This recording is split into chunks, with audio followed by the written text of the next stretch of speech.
नमस्कार विद्यार्थ्यांनो, मी आपल्या सर्वांचे आपल्या चॅनलवर स्वागत करत आहे. आज आपण मराठीचे काही महत्त्वाचे क्वेश्चन्स घेणार आहोत, जे की आपल्या TET एक्झामसाठी अत्यंत महत्त्वाचे आहेत. हे व्हिडिओ तुमच्या रिव्हिजनसाठी आहे. तुम्ही हा व्हिडिओ शेवटपर्यंत बघा. तुमची अर्ध्याच्या वरती रिव्हिजन होऊन जाईल. मला दुसरे कोणतेही व्हिडिओ बघायची गरज पडणार नाही. या व्हिडिओमध्ये आपण सगळं कवर करत आहोत, म्हणजे या सिरीजमध्येच आपण सगळं कवर करत आहोत. असं बघण्यात आलं की बऱ्याच मुलांना इंग्लिशमध्ये पण खूप प्रॉब्लेम येत आहे. जर तुम्हाला इंग्लिशशी रिलेटेड व्हिडिओ पाहिजे असेल तर तुम्ही कमेंट करू शकता. माझी काही जास्त काही अपेक्षा नाही आहे, पण 50पेक्षा जास्त जर कमेंट आला या व्हिडिओवर तर आपण इंग्लिशचे पण व्हिडिओ घेऊयात. व इतरही कोणत्या सब्जेक्टमध्ये काही प्रॉब्लेम असेल तर तुम्ही कमेंट करू शकता. आपण त्याचे क्वेश्चन सॉल्व्ह करूया. आता टाईम वेस्ट न करता आपण मराठी स्टार्ट करूया. व्हिडिओ शेवटपर्यंत बघा आणि जर आवडलं तर लाईक आणि सबस्क्राईब करा. चला आपण स्टार्ट करूयात. Question number 1.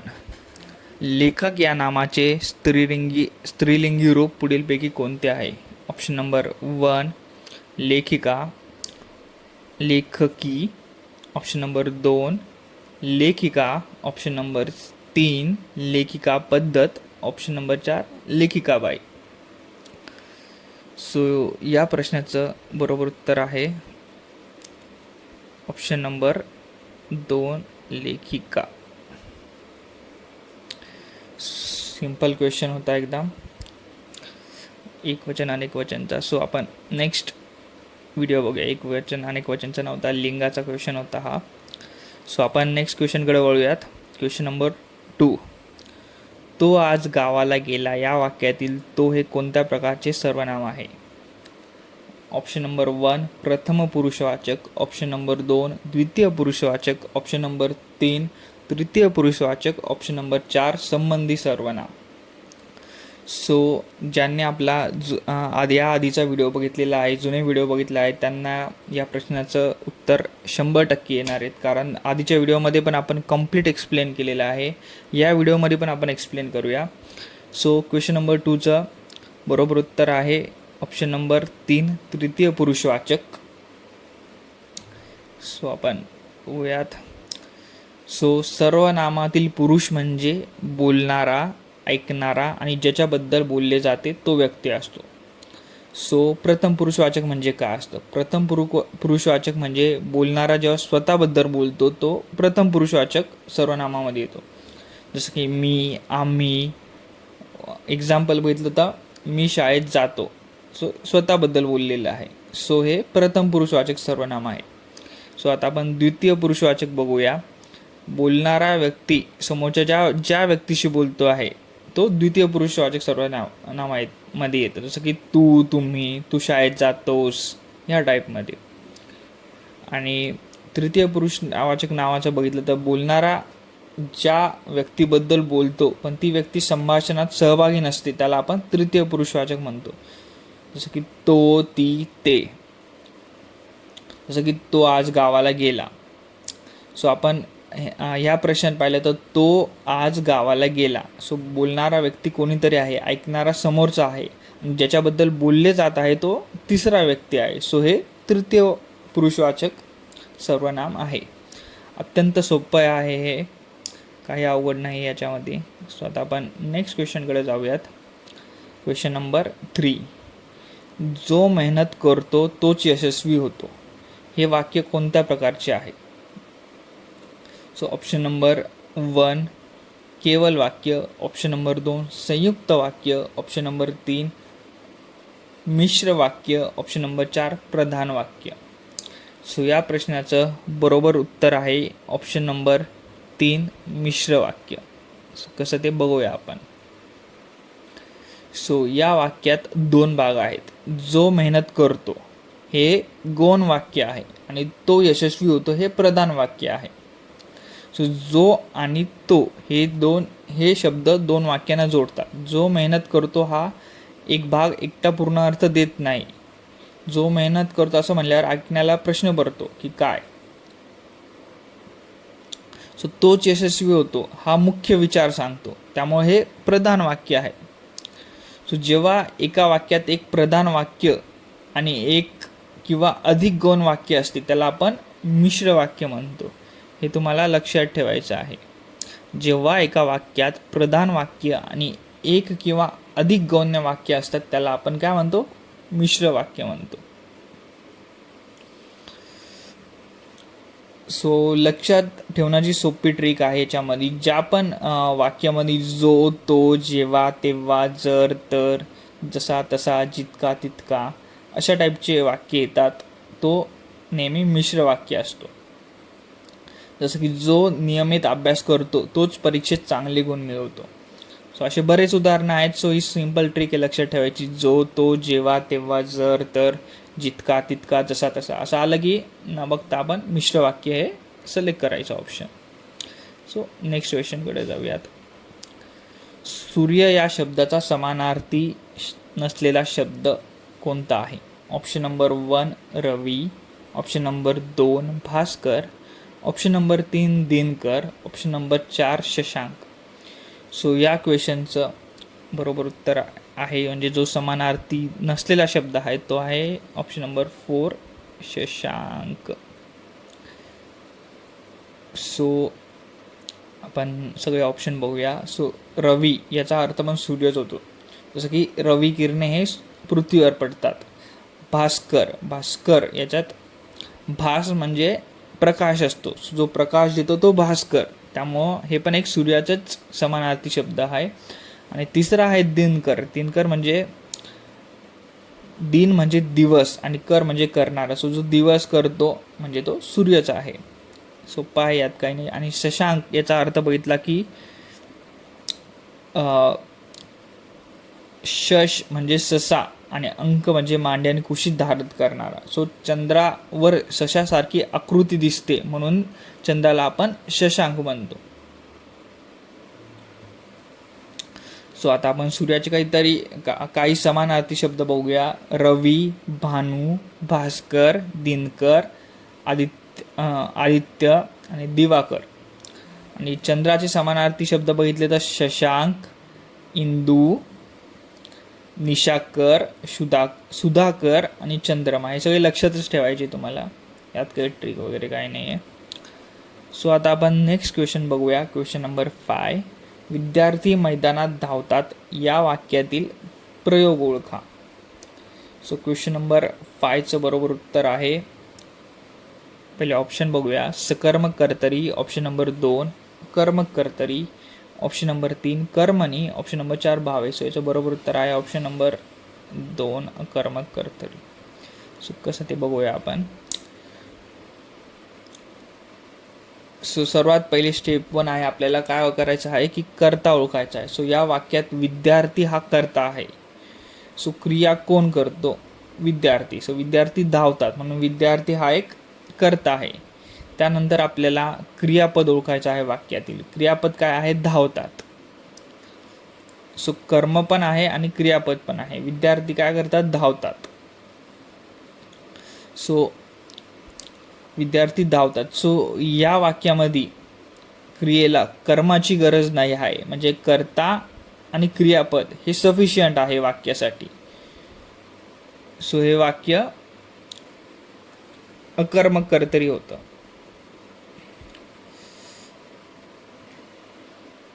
सो क्रिया सो क्रिया ही कर्त्याकडून होत आहे, कर्म नाही, म्हणून हे अकर्मक कर्तरी आहे.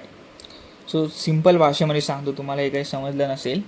सो ज्या वाक्यामध्ये कर्ता प्लस कर्म आणि क्रिया हे तिन्ही असतं तेव्हा ते वाक्य सकर्मक कर्तरी होतं. आणि ज्या वाक्यामध्ये कर्ता आणि क्रिया असतं आणि सिंपल भाषेमध्ये कर्म नसतं त्याला आपण अकर्मक कर्तरी म्हणतो.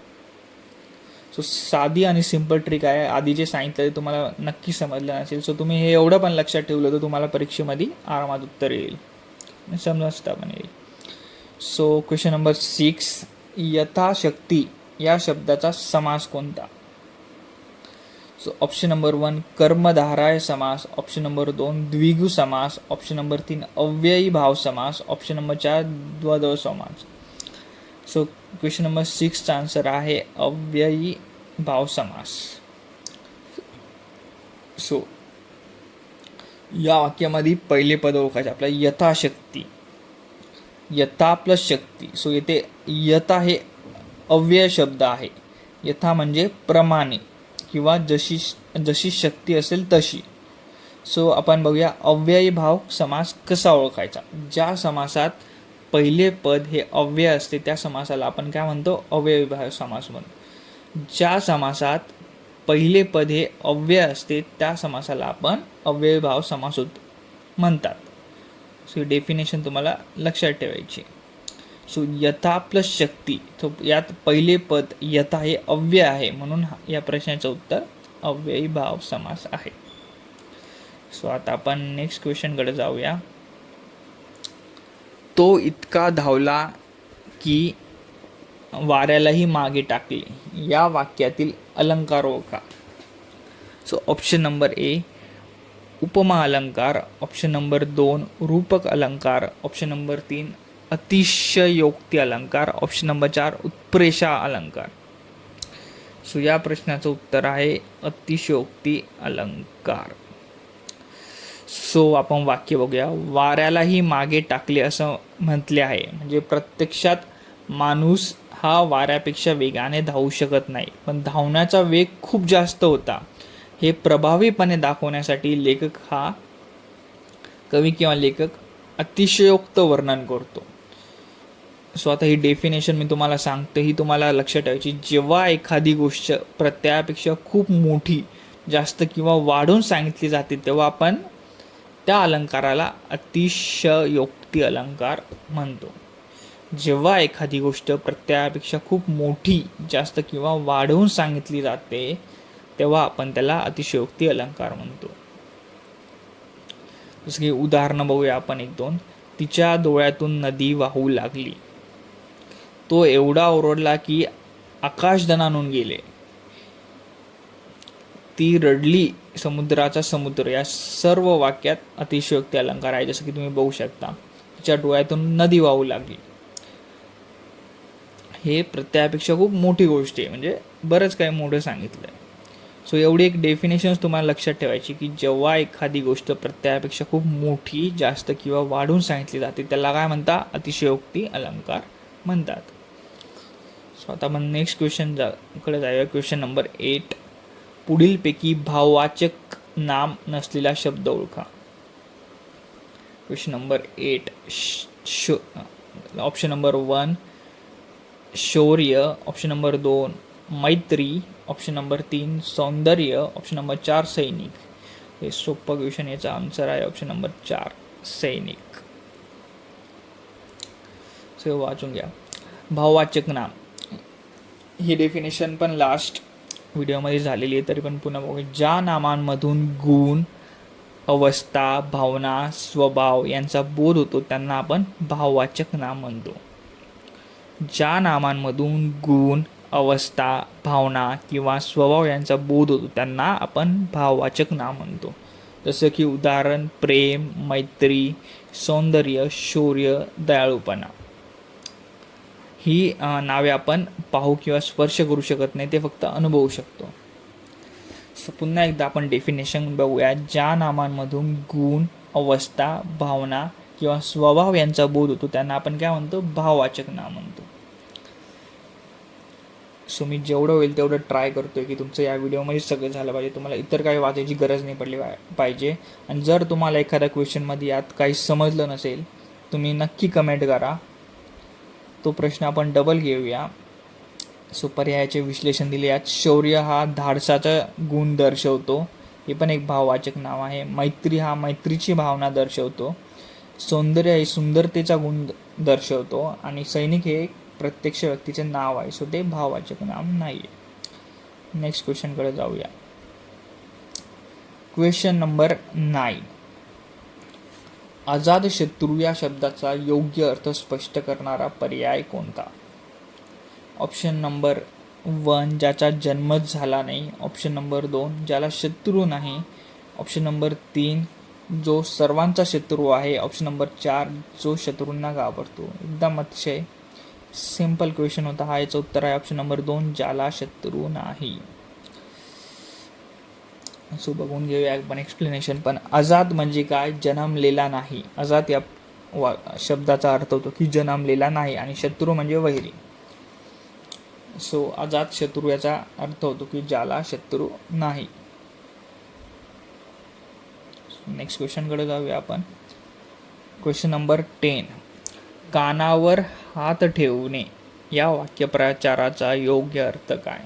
ऑप्शन नंबर 1 ऐकणे, ऑप्शन नंबर 2 पश्चाताप करणे, ऑप्शन नंबर 3 कान दुखणे, ऑप्शन नंबर 4 झोपणे. सो याचं बरोबर उत्तर आहे ऑप्शन नंबर 2 पश्चाताप करणे. हे तर तुम्हाला पाठच करावे लागणार आहे वाक्यप्रचार, यात समजण्यासारखं काय नाही. Question number 11. तोंडाची वाफ दवडणे या वाक्य प्रचाराचा योग्य अर्थ काय? या प्रश्नाचं उत्तर बऱ्याच विद्यार्थ्यांना येणार नाही आहे. सो आपण बघूया. ऑप्शन नंबर 1 थंडी वाजणे, ऑप्शन नंबर 2 विनाकारण बोलत राहणे, ऑप्शन नंबर 3 मोठ्याने ओरडणे, ऑप्शन नंबर 4 गाणे म्हणणे.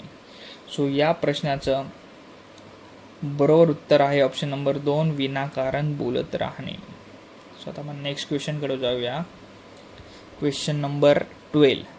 नाकी नऊ आणणे या वाक्यप्रचाराचा समानार्थी वाक्यप्रचार ओळखा. क्वेश्चन नंबर 1 ऑप्शन नंबर 1 जीवात मुठी धरणे, ऑप्शन नंबर 2 तोंडाची वाफ दवडणे, ऑप्शन नंबर 3 दमछाक करणे, ऑप्शन नंबर 4 धूळ फेकणे. सो या प्रश्नाचं बरोबर उत्तर आहे ऑप्शन नंबर 3 दमछाक करणे. सो नाकी नऊ आणणे म्हणजे काय बघूया आपण. एखाद्याला आपण खूप त्रास देणे किंवा खूप दमवणे त्याला काय म्हणतात? नाकी नऊ आणणे. सो दमछाक करणे, सो या वाक्यप्रचाराचा पण सेम अर्थ होतो की एखाद्याला आपण खूप त्रास देतो किंवा खूप दमवतो. सो याचा याचं उत्तर ऑप्शन नंबर 3 आहे दमछाक करणे. सो आता आपण नेक्स्ट क्वेश्चनकडे जाऊया. Question number 13. घरचा आहेर या वाक्यप्रचाराचा अचूक अर्थ निवडा. या प्रश्नाचं सुद्धा उत्तर बऱ्याच विद्यार्थ्यांना येणार नाही आहे. नवीन वाक्यप्रचार आहे हा, जास्त याच्यातला नाही. सो ऑप्शन नंबर 1 घरातील भेटवस्तू, ऑप्शन नंबर 2 आपल्या माणसाकडून झालेला त्रास किंवा नुकसान, ऑप्शन नंबर 3 पाहुण्यांनी दिलेली भेट, ऑप्शन नंबर 4 घर बांधण्यासाठी दिलेली मदत. सो या प्रश्नाचं उत्तर आहे ऑप्शन नंबर 2 आपल्या माणसाकडून झालेला त्रास किंवा नुकसान. सो आता आपण नेक्स्ट क्वेश्चनकडे जाऊया. मी घरी थांबलो कारण बाहेर जोरदार पाऊस पडत होता. हे वाक्य उभण्या अवयवाच्या कोणत्या उपप्रकारातील आहे? ऑप्शन नंबर 1 उद्देशबोधक उभयान्वयव्यय, ऑप्शन नंबर 2 कारणबोधक उभयान्वयव्यय, ऑप्शन नंबर 3 परिणामबोधक उभयान्वयव्यय, ऑप्शन नंबर 4 विकल्पबोधक उभयान्वयव्यय. सो या प्रश्नाचं बरोबर उत्तर आहे ऑप्शन नंबर 2 कारणबोधक उभयान्वयी अव्यय. सो वरील प्रश्न हा उभयान्वय अव्यया घटकावर आधारित आहे, कारण या वाक्यात कारण या शब्द 2 वाक्यांना जोडतो आणि एखाद्या कृतीमागील कारण सांगतो. सो आता आपण व्यवस्थित वाक्य बघूया. मी घरी थांबलो कारण बाहेर जोरदार पाऊस पडत होता. इथे मी घरी थांबलो हे परिणाम आहे, एक घटना आहे, आणि जोरदार पाऊस पडत होता हे एक कारण म्हणून यूज केलेलं आहे. सो हे कारणबोधक उभयान्वय अव्यय आहे.